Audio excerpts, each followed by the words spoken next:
స్వామి వివేకానంద జయంతి సందర్భంగా మహబూబ్ నగర్ పట్టణంలోని వీరన్నపేట కూడల్లో స్వామి వివేకానంద విగ్రహానికి పూలమాలలు వేసి నివాళులర్పించారు.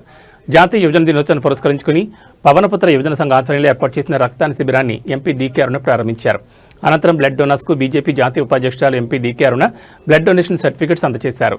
అనంతరం మర్లూ డివిజన్లోని శిశు వికాస్ స్కూల్ వద్ద నూతనంగా ఏర్పాటు చేసిన జెండా కారును ప్రారంభించి బీజేపీ జెండా ఆవిష్కరణ చేశారు ఎంపీ డీకే అరుణ.